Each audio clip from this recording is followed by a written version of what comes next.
Hello everyone. So from today onwards, I'm going to start a new series for UPSC PYQs. Which in which I will be starting from 1979 onwards. So I will be covering around 46 years of PYQ.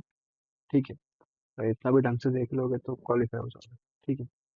तो अपन क्या करेंगे, पहले question देखेंगे और आपको मेरे and से क्या बोलते हैं एक्सप्लेनेशन दे दूंगा, तो अच्छे से सुन भी लेना. और टाइम के हिसाब से कुछ ट्रिक्स वगैरह भी साथ में कुछ बनाएंगे, आप सीख भी लेंगे. ठीक. चलो, पहला क्वेश्चन क्या है. The constitutional 44th amendment act या फिर 44th कॉन्स्टिट्यूशनल अमेंडमेंट एक्ट के बारे में पूछा. सो बेसिकली क्या क्या ऑप्शन देख लो. It ensures the right to property. नहीं. It ensures the press freedom. नहीं. It limits the power of government to proclaim internal emergency. नहीं, इससे नहीं आता. It restores to the high court and to the supreme court the jurisdiction to consider the validity of any central law. ठीक है, इसका ये answer होगा. तो ठीक है, अपन क्या करेंगे अब देखेंगे. क्या ऑप्शन देख लो पहले तो. जो 44th अमेंडमेंट एक्ट था कब आया था? 1978 में. कैसे याद करना है? 4+4.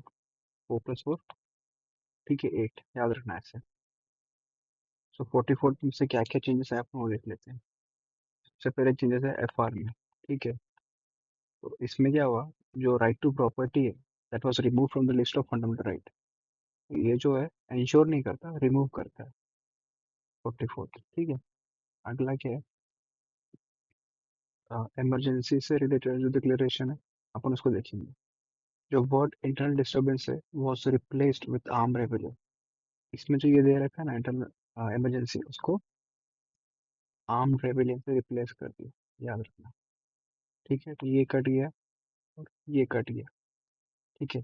So basically this means that a national emergency can no longer be declared based on internal disturbance. 44th amendment also requires 6-month review of emergency declaration. अगर if there is no new parliamentary approval, the emergency end after 6 months. अगर emergency चालू है और कुछ 6 महीने के बाद, क्या एक बार खत्म होने के बाद लाइक रिन्यूअल नहीं मिला या अप्रूवल नहीं मिला, तो इमरजेंसी 6 मंथ के अंदर खत्म हो जाती है. ठीक है. फिर नेक्स्ट सेम पढ़ेंगे अपन. Presidents rule. ठीक है. कौन सा रूल? Presidents rule. इसमें क्या है, जो 44th अमेंडमेंट है वो कुछ रेस्ट्रिक्शंस पुट करता है किस पे, प्रेसिडेंट रूल पे. इसमें मतलब क्या है, जो 44th अमेंडमेंट है it put some restrictions on imposing president rule for more than 1 year. For more than 1 year याद रखना. अगर एक साल से ज्यादा प्रेसिडेंट रूल रखा है तो उस पर कुछ रेस्ट्रिक्शन लगा रखे हैं. उसके बाद पढ़ेंगे अपन इसी में बेसिक स्ट्रक्चर. ये सब अपन किससे पढ़ रहे पता है ना? 44th अमेंडमेंट से. तो पढ़ लो भाई, बहुत इंपॉर्टेंट है. भले यहाँ पर डायरेक्ट क्वेश्चन पूछ रखा है, इसमें आज भी इस पे क्वेश्चन आते हैं. ठीक है, तो एक बार कंसेप्ट सीख लिया सही हो जाएगा. जो 44th अमेंडमेंट है it ensures that any change to the basic structure of the constitution of India can only be made if at least 51% voters approve them in a referendum. याद रखना. ठीक है. अगला, पार्लियामेंट्री प्रिविलेजेस.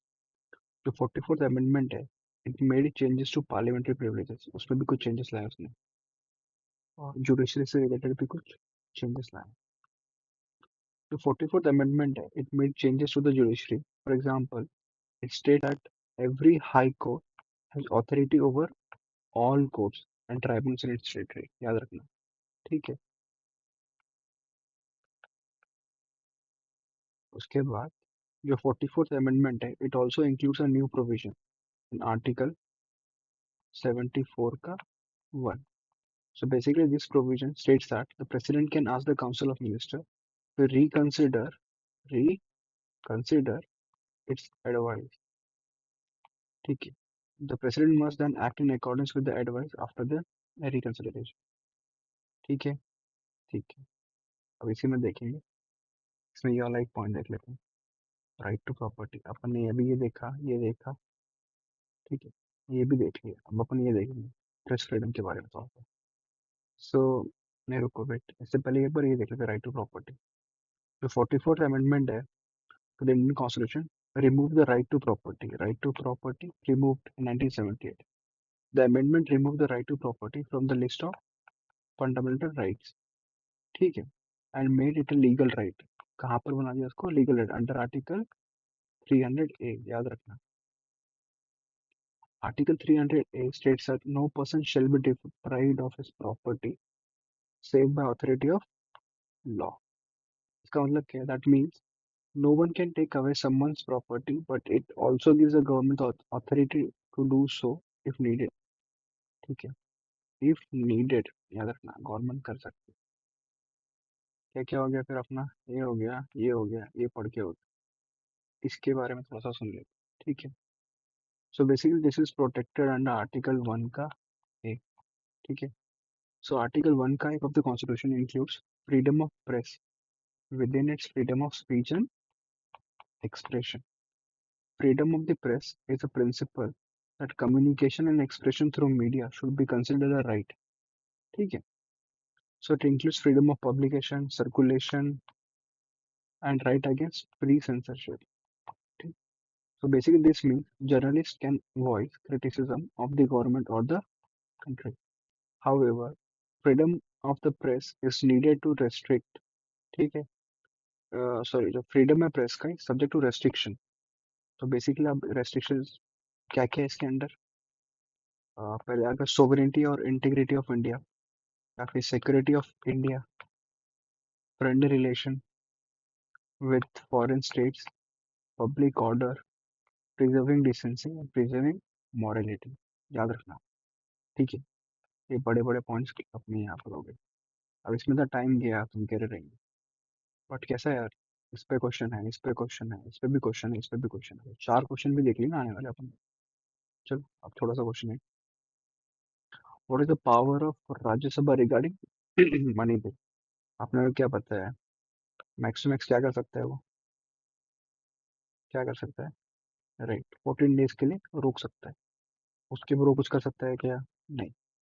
सो बेसिकली जो राज्यसभा की power है that is limited powers regarding money bill, ठीक है।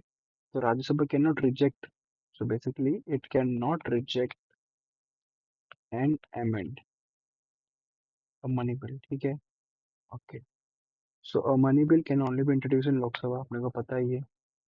अगर एक बार लोकसभा ने पास कर दिए तो राज्यसभा 14 डेज मैक्स को डिले कर सकता है, लेकिन उसके बाद उसको कंपलसरी करना पड़ेगा। अगर नहीं भी किया तो वो पास ही माना जाता है, ठीक है। और ये भी याद रखना, other than money bill, other than money bill सारे बिल्स में बराबर का राइट है किसके पास? राज्यसभा के पास, यानी जो ऑर्डिनरी बिल्स उनके पास, ठीक है। ओके, जैसे कि अपने कॉन्स्टिट्यूशन अमेंडमेंट बिल कुछ है, उसमें बराबर का पावर है। ऑर्डिनरी बिल है, उसमें भी बराबर है। अगर फाइनेंशियल बिल है तो उसमें भी इक्वल पावर है, ठीक है। तो आगे बढ़ने से पहले अपन क्या करते हैं, तुमको मैं एक बार एक्सप्लेन कर रहा हूँ मनी बिल क्या है। So basically, a money bill is a draft law that deals with financial issues such as taxation, public spending, and the appropriation of money from the consolidated fund of India. So it can only be introduced in the Lok Sabha, the lower of the parliament, and not in the Rajya Sabha, the upper house. ठीक है? जो money bill है, money bills are defined in Article 110 of the Indian Constitution. They are significant for Indian polity and governance, as many important issues like Aadhaar bill, insolvency and bankruptcy bill are also related to it. आपने देखा आधार को अभी money bill बना दिया था, ठीक है, तो याद रखना। फिर अभी क्या है अगला? तो इसका आंसर क्या हो गया? इसका आंसर यहाँ पर ये है, और इस केस में इसका आंसर क्या था? डी, ठीक है, ये और ये। चलो नेक्स्ट, नेक्स्ट क्या है? इन अ पार्लियामेंट्री सिस्टम जो एग्जीक्यूटिव है is responsible to right to legislature. तो अपने सिस्टम में क्या है, जो एग्जीक्यूटिव है रिस्पॉन्सिबल है किसको? लेजिस्लेचर को, ठीक है। So, in a parliamentary system, the executive is collectively responsible to legislature. उसके बाद जो ministers है, the ministers are collectively responsible to the parliament, in general to the लोक सभा, ठीक है। अब कहीं कहीं दिख जाएगा पार्लियामेंट, कहीं कहीं दिख जाएगा लोकसभा, तो याद रखना, ठीक है। जबकि मिनिस्टर कलेक्टिवली रिस्पॉन्सिबल किसके लिए? लोकसभा के लिए। The Indian Constitution provides a parliamentary form of government, ठीक है, both at center and state. इसका आंसर हो जाएगा लेजिस्लेचर। गुड। अगला, विच of the following is contained in concurrent list. ठीक है, इसमें से कौन सा कॉन्करेंट लिस्ट में है? ठीक है, तो अपने को याद रखना चाहिए कॉन्करेंट लिस्ट का कंसेप्ट कहाँ से आता है ये भी। चलो ये बताऊंगा आपको अच्छे से। ठीक है, उसके बाद क्या था अपने देखना है, इसमें से कौन सा कॉन्करेंट लिस्ट में है। ठीक है, इसका आंसर हो जाएगा फॉरेस्ट। ठीक है, उसके बाद यार इसमें क्या प्रॉब्लम बताएगा, ये दोनों ही कॉन्करेंट लिस्ट में, फॉरेस्ट और एजुकेशन। ठीक है, तो वही, एक सेकेंड, कुछ तो है प्रॉब्लम है। जहाँ तक मेरे को कंफर्म है, वो तो कंफर्म है। चल ठीक है, अभी फॉरेस्ट और एजुकेशन दोनों ही कॉन्करेंट लिस्ट के पार्ट है। So basically the constitution of India legislative section is divided into तीन लिस्ट, ठीक, यूनियन, स्टेट और कॉन्करेंट। जो यूनियन लिस्ट है उसमें 97 आइटम्स है। ठीक है, जो कि 7 शेड्यूल ऑफ द कॉन्स्टिट्यूशन में। और जो यूनिट लिस्ट है जिसको लिस्ट वन बोलते हैं, contains matter of national importance that the central government has the sole power to decide. ठीक है, उसके बाद क्या है, कुछ और एग्जांपल देख लेते हैं एक बार आगे बढ़ने से पहले। जो यूनियन लिस्ट में है, जो बड़े बड़े जैसे डिफेंस हो गया, आपके एटॉमिक का हो गया, फॉरेन अफेयर्स हो गए, बैंकिंग, एटॉमिक एनर्जी अपन ने देखा, फिर रेलवेज हो गए, पोर्ट्स हो गए, पोस्ट आई मीन टेलीग्राफ्स हो गए, आपका इंटरस्टेट ट्रेड हो गया, कॉमर्स हो गया, करेंसी, ये सारे यूनियन में आते हैं। उसके बाद अपन देखेंगे स्टेट। स्टेट लिस्ट में क्या आता है, जिसमें वही है स्टेट लॉस क्या है, आई मीन स्टेट लिस्ट पे सिर्फ स्टेट बना सकता है स्पेसिफिकली। ठीक है, इसको लिस्ट टू बोलते हैं। इसकी एग्जांपल क्या है, जैसे कि पुलिस एक इसमें आता है, ट्रेड आता है, कॉमर्स आता है, एग्रीकल्चर याद रखो इसी में आता है। ठीक है, फिर लोकल गवर्नमेंट आपकी हो गई, लॉ एंड ऑर्डर हो गया। ठीक है, हेल्थ याद रखना, हेल्थ भी इसमें आता है, लैंड, ये सब इसमें आता है, स्टेट लिस्ट में आता है। फिर तीसरा देखेंगे कॉन्करेंट लिस्ट। कॉन्करेंट लिस्ट क्या है, it contains topics of mutual interest to both union और state government. Both the central and state government can make law on the concurrent list, याद रखना। So here are some topics in the concurrent list. अपन ने कौन कौन सा देखा, एक तो एजुकेशन याद रखो, फॉरेस्ट है, ट्रेड यूनियन याद रखो कंपलसरी, जो ट्रेड यूनियन है वो किसमें आता है, कॉन्करेंट लिस्ट में आता है। फिर आपका शादी से रिलेटेड मैरिज, मैरिज इसमें आता है, एडॉप्शन इसमें आता है, वेट्स और मेजर्स हो गए वो भी इसमें आता है। फिर protection of wild life, wild animals and birds, ये सब भी इसी में आता है, किसमें, कॉन्करेंट में। इसका आंसर क्या है, फॉरेस्ट एंड एजुकेशन। ठीक है, अगला देखेंगे अपन, which language has been added recently to the 8th schedule of the constitution of India. देखो फिर कौन सा ऐड किया इसमें, राइट, सिंधी ऐड किया। कौन सा ऐड किया, सिंधी। ओके, ये याद रखो जो सिंधी है 1967 में ऐड किया था ऑप्शन के सब में से। ठीक है, तो अपना जो 8th शेड्यूल है उसमें टोटल 22 लैंग्वेजेस है।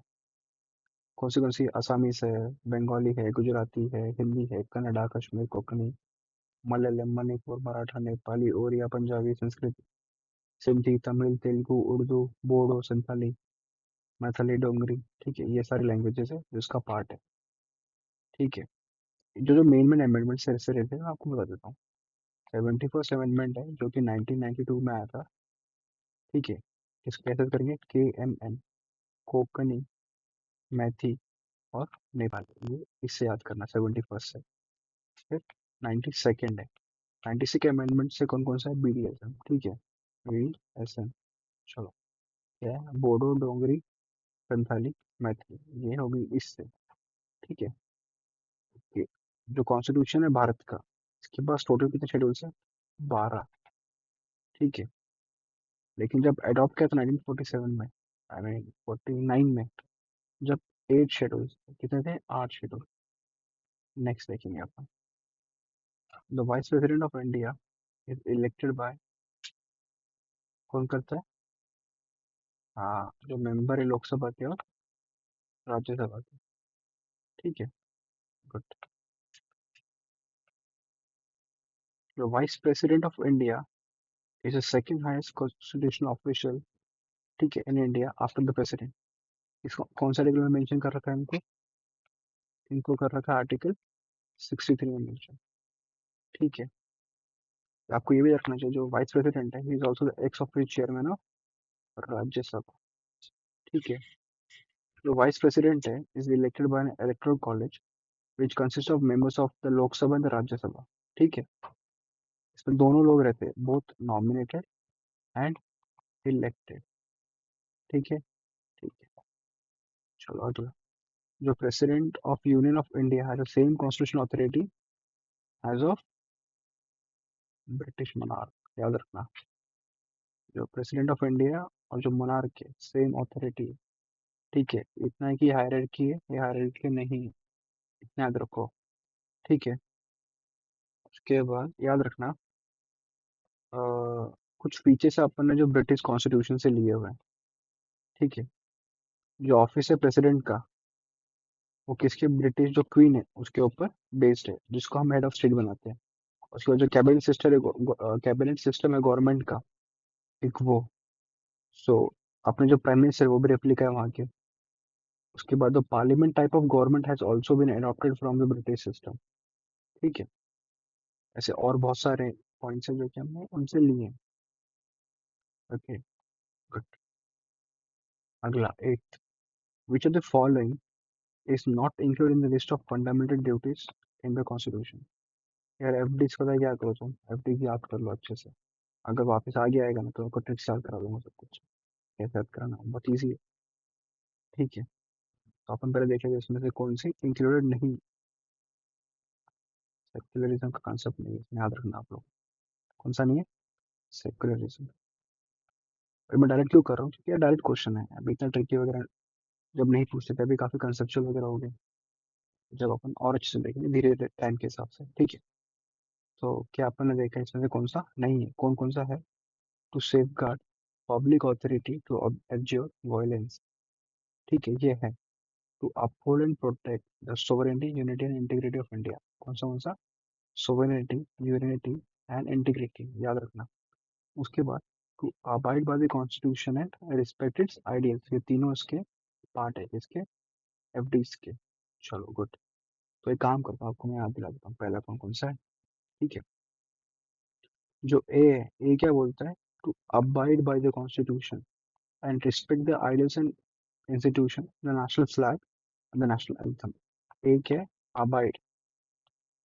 बी, अब हमारे ये महात्मा गांधी ये सब क्या है? नोबल्स है ना।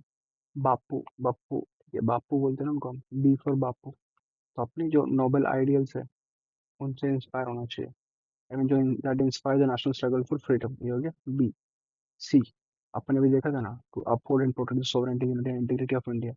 तीन चीजें थी, सोवरेनिटी, यूनिटी एंड इंटीग्रिटी। एक दो तीन, तीन मतलब सी, तो याद करना एक दो तीन सी। फिर D, to defend, defend the country and render national service when called upon to do so. D के डिफेंड। गुड। अगला क्या है? ई, ई क्या है? To promote harmony and the spirit of common brotherhood amongst all the people of India, transcending religious, linguistic, and regional or sectional diversities, and to renounce practice derogatory to the dignity of women. E, E क्या रहता है? पांच। ठीक है, याद करना। इसको आगे याद रहता आपको रहता हूँ, आगे आगे चलते रहता हूँ। एफ, एफ क्या है? To value and preserve the rich heritage of the country's composite culture. आपका फोर्थ क्या है? हेरिटेज है ना आपका, फोर्थ एफ, फोर्थ एफ। ठीक है, तो रिच हेरिटेज। फिर अगला क्या है? जी, to protect and improve the natural environment including forest, lakes, याद रखना, forest, lakes, rivers and wildlife, to have compassion for living creature। जी क्या है? ग्रीनरी, ग्रीनरी से रिलेटेड कौन सा है? राइट, जी। अगला देखेंगे, एच, एच क्या कहता है? To develop scientific temper, humanism and the spirit of inquiry and reform. याद करना, ह्यूमनिज्म है इसमें। ह्यूमनिज्म किस में आता है? एच में आता है। आई, to safeguard public property and to observe what है बोलते हैं ना अपन, an eye for an eye leads to will make the world blind. Sorry, sorry. An eye for an eye will make the world blind. ये किसमें आता है? आई में आता है, याद रखना, वर्ड किसमें आता है? आई में आता है। फिर नेक्स्ट देखेंगे जे। ये क्या बोलता है? To strive towards excellence in all the spheres of individual and collective activity so that nation constantly rises to higher levels of endeavor and achievement। ठीक है, इसमें क्या है? जे में endeavor and achievement, याद रखना। जे में क्या है? endeavor and achievement। लास्ट के सबको याद है? opportunities for education to children और क्या award between the age of 6 to 14। इससे ऐड किया बाद में हम लोगों ने 86 कॉन्स्टिट्यूशन अमेंडमेंट 2002। ठीक है, अपन ने पीछे एक छोड़ा था, कौन सा छोड़ा था? पी का। एक मैंने कैसे याद किया बताइए क्या? 5 है, इतना 5 उंगलियां रहती है ना 5, तो फिर वही ब्रदरहुड दिखाते हैं, साथ में रहता तो एक ब्रदरहुड की तरह रहता, हारमोनी जाने की कोशिश करता, ऐसा मैंने याद किया उसको। अब क्या रहेगा तरीके, आप भी निकाल लेना है इसके लिए कुछ स्पेसिफिकली। तो देखेंगे नाइन्थ। नाइन्थ क्या बोलता है?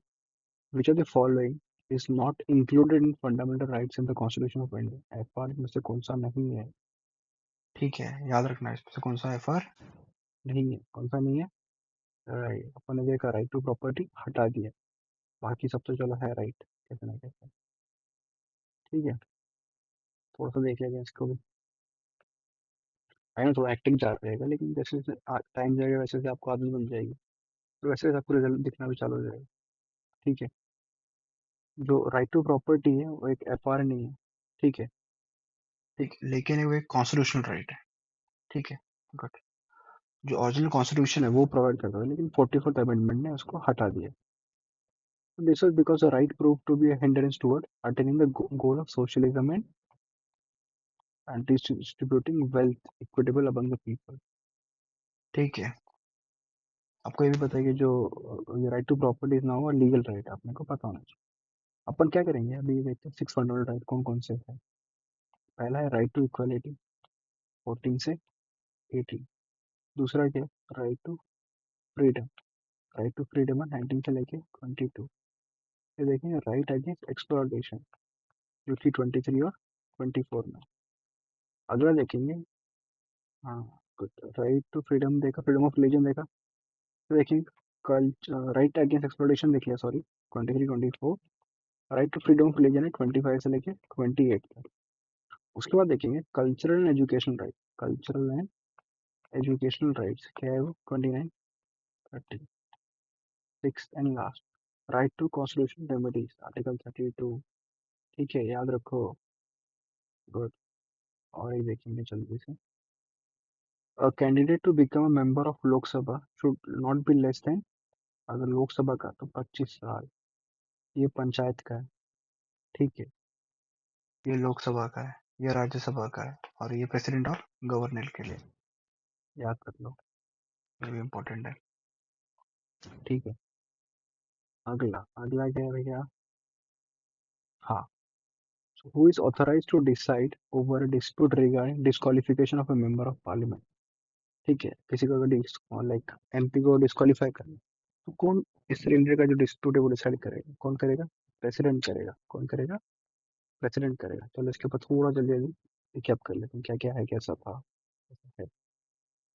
The question whether a member is subject to disqualification in all other matters except under article 10 schedule. ठीक है, disqualification is decided by president.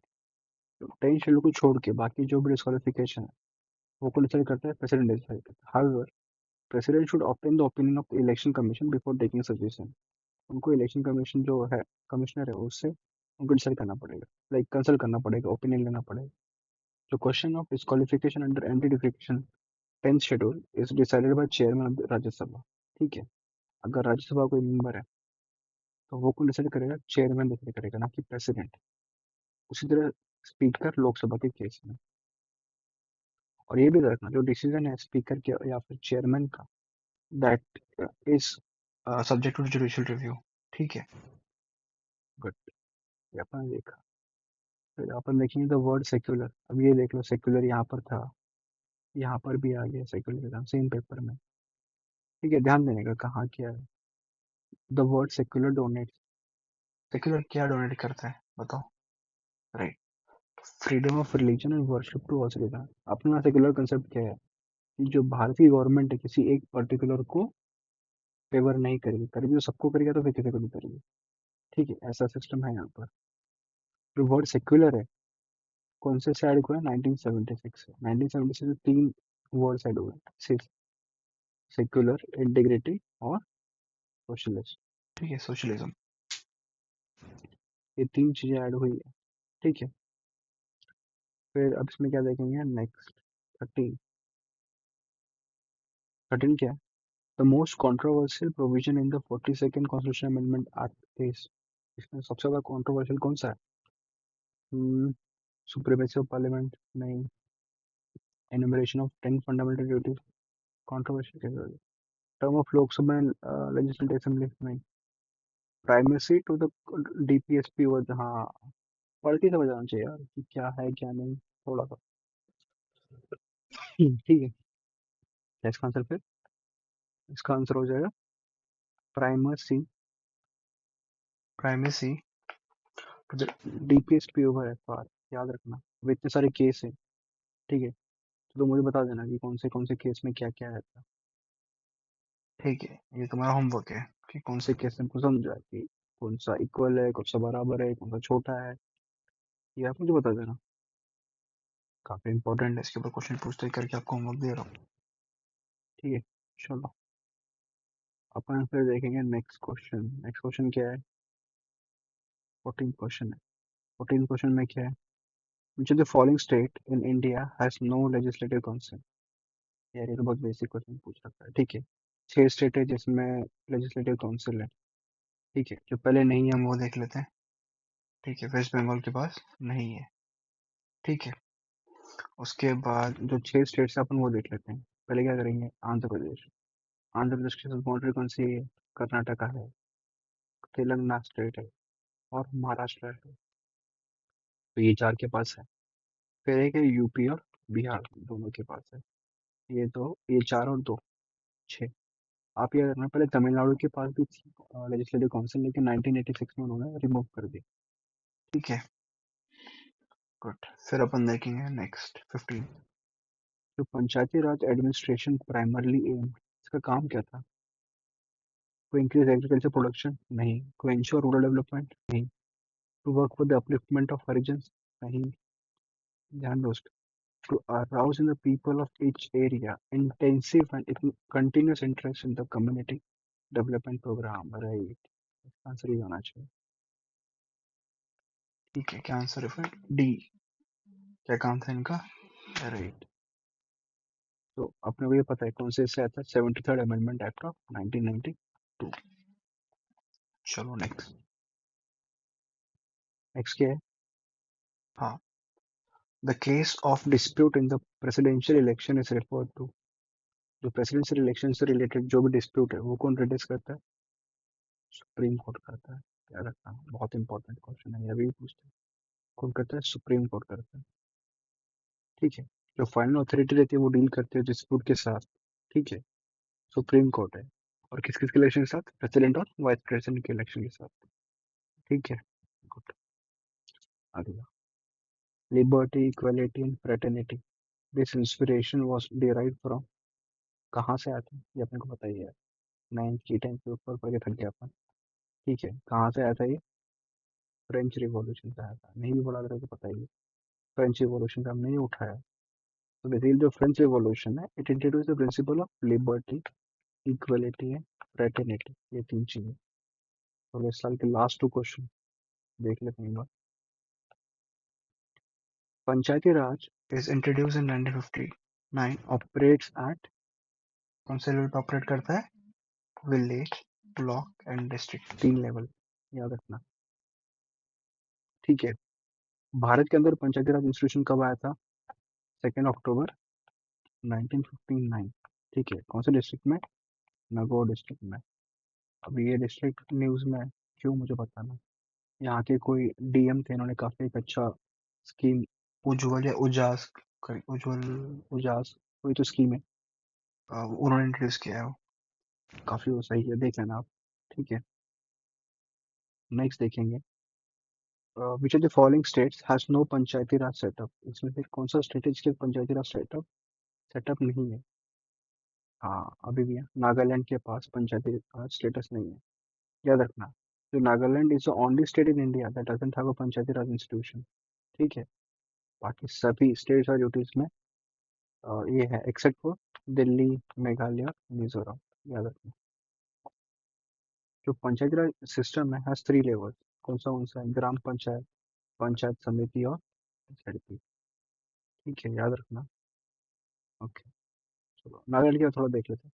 तो Nagaland has a unique local self-government system called the Nagaland Village Council Act 1978. ठीक है। Under this act, village councils are the primary units of local self-government. ठीक है। एक बार क्या जल्दी से देख लेते हैं कि इसका क्या क्या था। चलो, अपन ने ये देखा था 44th अमेंडमेंट, 44th का देखा था, हाई कोर्ट से रिलेटेड, सुप्रीम कोर्ट की जुरिसडिक्शन से रिलेटेड देखा था। फिर राज्यसभा की power 14 days max to max वो लोग डिले कर सकते हैं, उसके बाद कुछ कर सकते हैं क्या वो? नहीं कर सकते। ठीक है, गुड। अगला है parliamentary system to responsible to executive. हाँ ठीक है, एग्जीक्यूटिव किसको रिस्पॉन्सिबल है? लेजिस्लेटर को। ठीक है, ये अपने को समझ गया। कॉन्करेंट लिस्ट, कॉन्करेंट लिस्ट कहाँ से उठाई है? ऑस्ट्रेलिया से उठाई है। ठीक है, चलो गुड। इसमें क्या पढ़ना है? फॉरेस्ट और एजुकेशन दोनों कॉन्करेंट लिस्ट में आता है, याद रखना।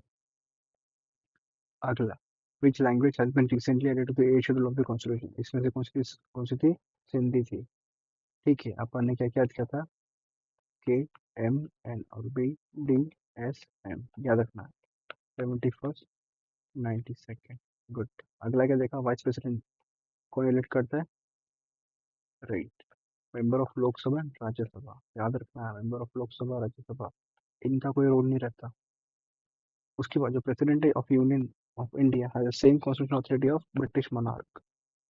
ठीक है, अगला क्या देखा? विच of the following is not included in the list of fundamental duty. इनमें से कौन सा नहीं है? हमने कौन सा देखा था? सेक्युलरिज्म नहीं, बाकी सब है, अपन ने सब देखा। आपको याद भी करा के दिया मैंने। ठीक है। विच of the following is not included in the fundamental rights in the constitution of India. इसमें से कौन सा नहीं है? राइट टू प्रॉपर्टी, इसको रिमूव कर दिया, ये भी हमने देखा। लोकसभा के लिए कौन सा था? एज 25। और जो भी डिस्प्यूट है रिगार्डिंग एमपी, वो कौन देखता है? President of India. और जो प्रेसिडेंट और वाइस प्रेसिडेंट के इलेक्शन कौन देखता है? सुप्रीम कोर्ट देखता है। जो वर्ल्ड सेक्युलर है क्या डिनोट करता है? बताओ। हाँ, गुड। क्या करता है?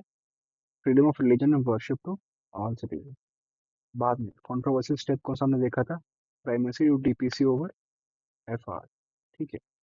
अगला, इनमें से कौन सा स्टेट है जिसके पास लेजिस्लेटिव काउंसिल नहीं है? वेस्ट बंगाल। बाकी 6 कौन से हैं? कमेंट में बता दो। पंचायती raj administration primarily aimed at, क्या करता है वो? जो बड़े ऑप्शन थोड़ा ध्यान देना उनको, ऐसे बड़े फर्स्ट क्वेश्चन था उसमें भी हमने देखा कि लाइक थोड़ा स्टेटमेंट बड़ा है, थोड़ा ध्यान देने का, ऐसा नहीं कि हर जगह काम आता है, थोड़ा सा पढ़ोगे तो समझ आ जाएगा अपने आप। ठीक है। To arouse the people of each area intensive and continuous interest in the community development programme, इसका आंसर ये हो जाएगा। अगला, अपन ने देख लिया प्रेसिडेंशियल इलेक्शन कौन देखता है? Supreme court. लिबर्टी इक्वलिटी कहाँ से कंसिडर है? फ्रेंच रिवॉल्यूशन से आया है। Panchayati Raj is was introduced in 1959, operates at 3 level. कौन सा है वो? Block, village, district level. कहाँ आया था? नगौर डिस्ट्रिक्ट। कब आया था? 2 अक्टूबर पे आया था। The following state has no Panchayati Raj setup. कहाँ पर है? नागालैंड। नागालैंड में खुद का काउंसिल है, ये खुद का उनका सेटअप है। चलो, यहाँ पर अपना 1979 खत्म हो। बहुत इंपॉर्टेंट है, याद रखना जो भी पढ़ा है सब कुछ। 2 3 बार देखने का वीडियो। ठीक है, थैंक यू।